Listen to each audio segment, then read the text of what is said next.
ಚರ್ಚೆಯಲ್ಲಿ ಕಾಂಗ್ರೆಸ್ ಕಚೇರಿ ಇದೆಯಾ ಅನ್ನೋ ಪ್ರಶ್ನೆಯನ್ನ ಕೇಳಲಾಗಿತ್ತು ನೇರವಾಗಿ ಕಾಂಗ್ರೆಸ್ಗೆ. ಆದರೆ ಇಷ್ಟಕ್ಕೆ ಉಳ್ಕೊಂಡ ಕಾಂಗ್ರೆಸ್ ಪಕ್ಷ ರಿಪಬ್ಲಿಕ್ ಮೀಡಿಯಾ ನೆಟ್ವರ್ಕ್ ಹಾಗೆ ಅರ್ನಬ್ ಗೋಸ್ವಾಮಿ ಅವರ ವಿರುದ್ಧ ದೂರನ್ನ ದಾಖಲಿಸಿತು. ಕರ್ನಾಟಕ ಕಾಂಗ್ರೆಸ್ ದಾಖಲು ಮಾಡಿದ್ದ ದೂರು, ಅದರ ವಿಚಾರಣೆ ಇವತ್ತು ಹೈಕೋರ್ಟ್ನಲ್ಲಿ ನಡೆಯಿತು. ನ್ಯಾಯಮೂರ್ತಿ ಎಸ್ ರಾಚಯ್ಯ ಅವರ ಏಕಸದಸ್ಯ ಪೀಠದಲ್ಲಿ ವಿಚಾರಣೆ. ಹಿರಿಯ ವಕೀಲರಾದ ಅರುಣ್ ಶ್ಯಾಮ್ ರಿಪಬ್ಲಿಕ್ ಮೀಡಿಯಾ ನೆಟ್ವರ್ಕ್ನ ಪರವಾಗಿ ವಾದವನ್ನ ಮಂಡಿಸಿದರು. ಪ್ರಕರಣ ಕೈಗೆತ್ತಿಕೊಂಡ ತಕ್ಷಣವೇ ಹೈಕೋರ್ಟ್ ಇದರ ತನಿಖೆಗೆ ತಡೆಯಾಜ್ಞೆಯನ್ನ ನೀಡಿದೆ. ಆ ಮೂಲಕ ರಿಪಬ್ಲಿಕ್ ಮೀಡಿಯಾ ನೆಟ್ವರ್ಕ್ಗೆ ಮತ್ತೊಂದು ಜಯ. ಕಾಂಗ್ರೆಸ್ ಪಾಳೆಯಕ್ಕೆ ಮತ್ತಷ್ಟು ಮುಖಭಂಗ. ಅರ್ನಬ್ ಗೋಸ್ವಾಮಿ ಅವರ ವಿರುದ್ಧ ದಾಖಲಾಗಿದ್ದ ಪ್ರಕರಣ ಇದು. ಇದರ ವಿಚಾರಣೆಯನ್ನ ನಡೆಸಿತು ಕೋರ್ಟ್. ವಿಚಾರಣೆಯನ್ನ ಕೈಗೆತ್ತಿಕೊಂಡ ಕೆಲವೇ ನಿಮಿಷಗಳಲ್ಲಿ ಕೋರ್ಟ್ನ ಆದೇಶ. ಯಾವುದೇ ರೀತಿಯ ತನಿಖೆ ನಡೆಸದಂತೆ ತಡೆಯಾಜ್ಞೆಯನ್ನ ಹೊರಡಿಸಿದೆ ರಾಜ್ಯದ ಹೈಕೋರ್ಟ್. ಪಾಕಿಸ್ತಾನ ಹಾಗೆ ಭಾರತದ ನಡುವೆ ಯುದ್ಧದ ಪರಿಸ್ಥಿತಿ ಇದ್ದ ಸಂದರ್ಭದಲ್ಲಿ ಕಾಂಗ್ರೆಸ್ನ ರಾಜಕಾರಣಿಗಳ ಪ್ರತಿಕ್ರಿಯೆಗಳನ್ನು ಅನ್ಫಿಲ್ಟರ್ಡ್ ಆಗಿ ಪ್ರಸಾರ ಮಾಡಿತು ರಿಪಬ್ಲಿಕ್ ಮೀಡಿಯಾ ನೆಟ್ವರ್ಕ್. ಭಾರತದ ಪರವಾಗಿರಬೇಕಾಗಿದ್ದ ಜನಪ್ರತಿನಿಧಿಗಳ ಹೇಳಿಕೆ ಭಾರತದ ವಿರುದ್ಧ ಹಾಗೆ ಭಾರತದ ಶತ್ರು ರಾಷ್ಟ್ರಗಳ ಪರ ಅನ್ನೋ ರೀತಿಯಲ್ಲಿತ್ತು. ಇದನ್ನ ನೇರವಾಗಿ ಪ್ರಶ್ನೆ ಮಾಡಿದ್ದಕ್ಕೆ ಕೇಸ್ ಹಾಕಿ ಹೆದರಿಸುವ ಪ್ರಯತ್ನವನ್ನ ಮಾಡಿದ ಕಾಂಗ್ರೆಸ್ ಪಕ್ಷಕ್ಕೆ ಮತ್ತೊಮ್ಮೆ ಮುಖಭಂಗ. ಚರ್ಚೆಯಲ್ಲಿ ಕಾಂಗ್ರೆಸ್ ಕಚೇರಿ ಇದೆಯಾ ಅನ್ನೋ ಪ್ರಶ್ನೆಯನ್ನ ಕೇಳಲಾಗಿತ್ತು ನೇರವಾಗಿ ಕಾಂಗ್ರೆಸ್ಗೆ. ಆದರೆ ಇಷ್ಟಕ್ಕೆ ಉಳ್ಕೊಂಡ ಕಾಂಗ್ರೆಸ್ ಪಕ್ಷ ರಿಪಬ್ಲಿಕ್ ಮೀಡಿಯಾ ನೆಟ್ವರ್ಕ್ ಹಾಗೆ ಅರ್ನಬ್ ಗೋಸ್ವಾಮಿ ಅವರ ವಿರುದ್ಧ ದೂರನ್ನ ದಾಖಲಿಸಿತು. ಕರ್ನಾಟಕ ಕಾಂಗ್ರೆಸ್ ದಾಖಲು ಮಾಡಿದ್ದ ದೂರು, ಅದರ ವಿಚಾರಣೆ ಇವತ್ತು ಹೈಕೋರ್ಟ್ನಲ್ಲಿ ನಡೆಯಿತು. ನ್ಯಾಯಮೂರ್ತಿ ಎಸ್ ರಾಚಯ್ಯ ಅವರ ಏಕಸದಸ್ಯ ಪೀಠದಲ್ಲಿ ವಿಚಾರಣೆ. ಹಿರಿಯ ವಕೀಲರಾದ ಅರುಣ್ ಶ್ಯಾಮ್ ರಿಪಬ್ಲಿಕ್ ಮೀಡಿಯಾ ನೆಟ್ವರ್ಕ್ನ ಪರವಾಗಿ ವಾದವನ್ನ ಮಂಡಿಸಿದರು. ಪ್ರಕರಣ ಕೈಗೆತ್ತಿಕೊಂಡ ತಕ್ಷಣವೇ ಹೈಕೋರ್ಟ್ ಇದರ ತನಿಖೆಗೆ ತಡೆಯಾಜ್ಞೆಯನ್ನ ನೀಡಿದೆ. ಆ ಮೂಲಕ ರಿಪಬ್ಲಿಕ್ ಮೀಡಿಯಾ ನೆಟ್ವರ್ಕ್ಗೆ ಮತ್ತೊಂದು ಜಯ. ಕಾಂಗ್ರೆಸ್ ಪಾಳೆಯಕ್ಕೆ ಮತ್ತಷ್ಟು ಮುಖಭಂಗ. ಅರ್ನಬ್ ಗೋಸ್ವಾಮಿ ಅವರ ವಿರುದ್ಧ ದಾಖಲಾಗಿದ್ದ ಪ್ರಕರಣ ಇದು.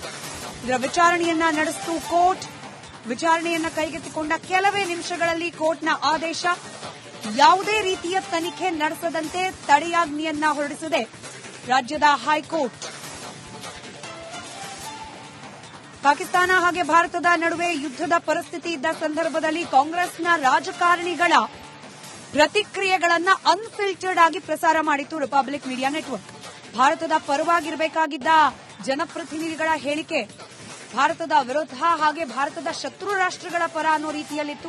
ಇದನ್ನ ನೇರವಾಗಿ ಪ್ರಶ್ನೆ ಮಾಡಿದ್ದಕ್ಕೆ ಕೇಸ್ ಹಾಕಿ ಹೆದರಿಸುವ ಪ್ರಯತ್ನವನ್ನ ಮಾಡಿದ ಕಾಂಗ್ರೆಸ್ ಪಕ್ಷಕ್ಕೆ ಮತ್ತೊಮ್ಮೆ ಮುಖಭಂಗ.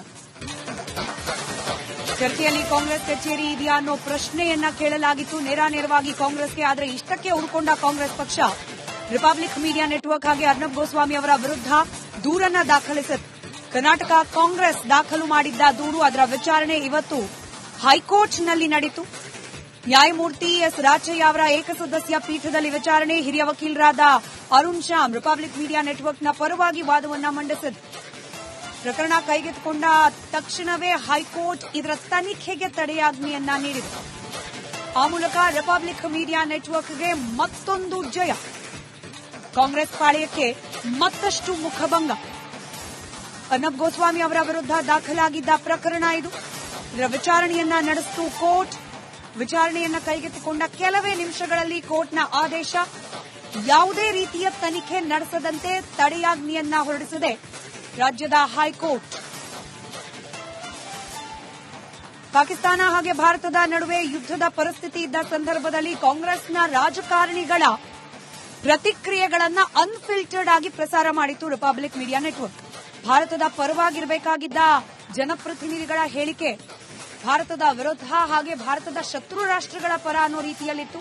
ಇದನ್ನ ನೇರವಾಗಿ ಪ್ರಶ್ನೆ ಮಾಡಿದ್ದಕ್ಕೆ ಕೇಸ್ ಹಾಕಿ ಹೆದರಿಸುವ ಪ್ರಯತ್ನವನ್ನ ಮಾಡಿದ ಕಾಂಗ್ರೆಸ್ ಪಕ್ಷಕ್ಕೆ ಮತ್ತೊಮ್ಮೆ ಮುಖಭಂಗ. ಚರ್ಚೆಯಲ್ಲಿ ಕಾಂಗ್ರೆಸ್ ಕಚೇರಿ ಇದೆಯಾ ಅನ್ನೋ ಪ್ರಶ್ನೆಯನ್ನ ಕೇಳಲಾಗಿತ್ತು ನೇರವಾಗಿ ಕಾಂಗ್ರೆಸ್ಗೆ. ಆದರೆ ಇಷ್ಟಕ್ಕೆ ಉಳ್ಕೊಂಡ ಕಾಂಗ್ರೆಸ್ ಪಕ್ಷ ರಿಪಬ್ಲಿಕ್ ಮೀಡಿಯಾ ನೆಟ್ವರ್ಕ್ ಹಾಗೆ ಅರ್ನಬ್ ಗೋಸ್ವಾಮಿ ಅವರ ವಿರುದ್ಧ ದೂರನ್ನ ದಾಖಲಿಸಿತು. ಕರ್ನಾಟಕ ಕಾಂಗ್ರೆಸ್ ದಾಖಲು ಮಾಡಿದ್ದ ದೂರು, ಅದರ ವಿಚಾರಣೆ ಇವತ್ತು ಹೈಕೋರ್ಟ್ನಲ್ಲಿ ನಡೆಯಿತು.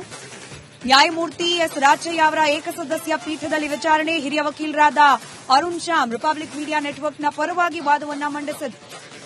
ಪ್ರಕರಣ ಕೈಗೆತ್ತಿಕೊಂಡ ತಕ್ಷಣವೇ ಹೈಕೋರ್ಟ್ ಇದರ ತನಿಖೆಗೆ ತಡೆಯಾಜ್ಞೆಯನ್ನ ನೀಡಿದೆ.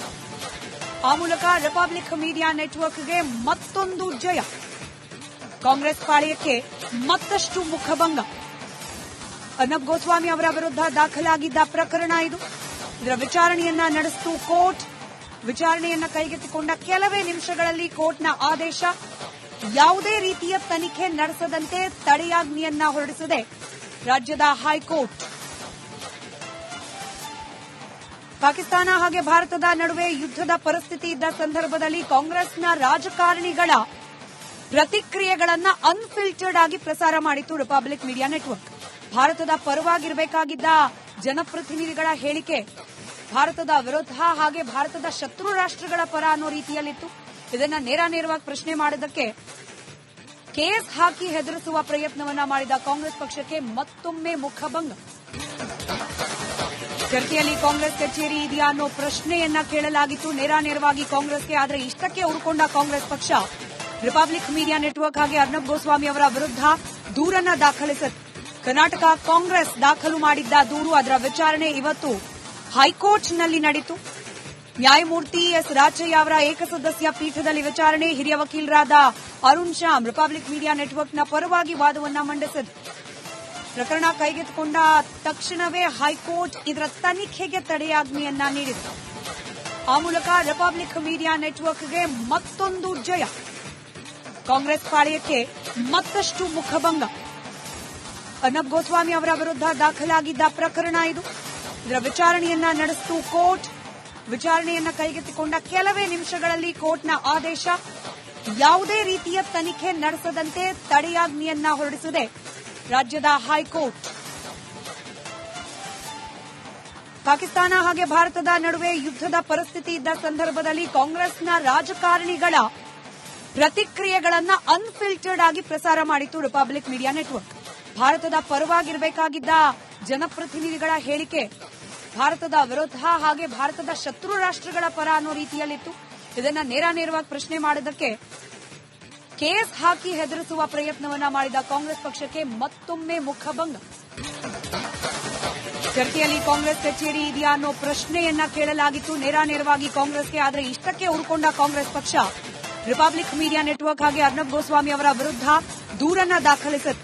ಕರ್ನಾಟಕ ಕಾಂಗ್ರೆಸ್ ದಾಖಲು ಮಾಡಿದ್ದ ದೂರು, ಅದರ ವಿಚಾರಣೆ ಇವತ್ತು ಹೈಕೋರ್ಟ್ನಲ್ಲಿ ನಡೆಯಿತು. ನ್ಯಾಯಮೂರ್ತಿ ಎಸ್ ರಾಚಯ್ಯ ಅವರ ಏಕಸದಸ್ಯ ಪೀಠದಲ್ಲಿ ವಿಚಾರಣೆ. ಹಿರಿಯ ವಕೀಲರಾದ ಅರುಣ್ ಶ್ಯಾಮ್ ರಿಪಬ್ಲಿಕ್ ಮೀಡಿಯಾ ನೆಟ್ವರ್ಕ್ನ ಪರವಾಗಿ ವಾದವನ್ನ ಮಂಡಿಸಿದರು. ಪ್ರಕರಣ ಕೈಗೆತ್ತಿಕೊಂಡ ತಕ್ಷಣವೇ ಹೈಕೋರ್ಟ್ ಇದರ ತನಿಖೆಗೆ ತಡೆಯಾಜ್ಞೆಯನ್ನ ನೀಡಿದೆ. ಆ ಮೂಲಕ ರಿಪಬ್ಲಿಕ್ ಮೀಡಿಯಾ ನೆಟ್ವರ್ಕ್ಗೆ ಮತ್ತೊಂದು ಜಯ. ಕಾಂಗ್ರೆಸ್ ಪಾಳೆಯಕ್ಕೆ ಮತ್ತಷ್ಟು ಮುಖಭಂಗ. ಅರ್ನಬ್ ಗೋಸ್ವಾಮಿ ಅವರ ವಿರುದ್ಧ ದಾಖಲಾಗಿದ್ದ ಪ್ರಕರಣ ಇದು. ಇದರ ವಿಚಾರಣೆಯನ್ನ ನಡೆಸಿತು ಕೋರ್ಟ್. ವಿಚಾರಣೆಯನ್ನ ಕೈಗೆತ್ತಿಕೊಂಡ ಕೆಲವೇ ನಿಮಿಷಗಳಲ್ಲಿ ಕೋರ್ಟ್ನ ಆದೇಶ. ಯಾವುದೇ ರೀತಿಯ ತನಿಖೆ ನಡೆಸದಂತೆ ತಡೆಯಾಜ್ಞೆಯನ್ನ ಹೊರಡಿಸಿದೆ ರಾಜ್ಯದ ಹೈಕೋರ್ಟ್. ಪಾಕಿಸ್ತಾನ ಹಾಗೆ ಭಾರತದ ನಡುವೆ ಯುದ್ಧದ ಪರಿಸ್ಥಿತಿ ಇದ್ದ ಸಂದರ್ಭದಲ್ಲಿ ಕಾಂಗ್ರೆಸ್ನ ರಾಜಕಾರಣಿಗಳ ಪ್ರತಿಕ್ರಿಯೆಗಳನ್ನು ಅನ್ಫಿಲ್ಟರ್ಡ್ ಆಗಿ ಪ್ರಸಾರ ಮಾಡಿತು ರಿಪಬ್ಲಿಕ್ ಮೀಡಿಯಾ ನೆಟ್ವರ್ಕ್. ಭಾರತದ ಪರವಾಗಿರಬೇಕಾಗಿದ್ದ ಜನಪ್ರತಿನಿಧಿಗಳ ಹೇಳಿಕೆ ಭಾರತದ ವಿರುದ್ಧ ಹಾಗೆ ಭಾರತದ ಶತ್ರು ರಾಷ್ಟ್ರಗಳ ಪರ ಅನ್ನೋ ರೀತಿಯಲ್ಲಿತ್ತು. ಇದನ್ನ ನೇರವಾಗಿ ಪ್ರಶ್ನೆ ಮಾಡಿದ್ದಕ್ಕೆ ಕೇಸ್ ಹಾಕಿ ಹೆದರಿಸುವ ಪ್ರಯತ್ನವನ್ನ ಮಾಡಿದ ಕಾಂಗ್ರೆಸ್ ಪಕ್ಷಕ್ಕೆ ಮತ್ತೊಮ್ಮೆ ಮುಖಭಂಗ.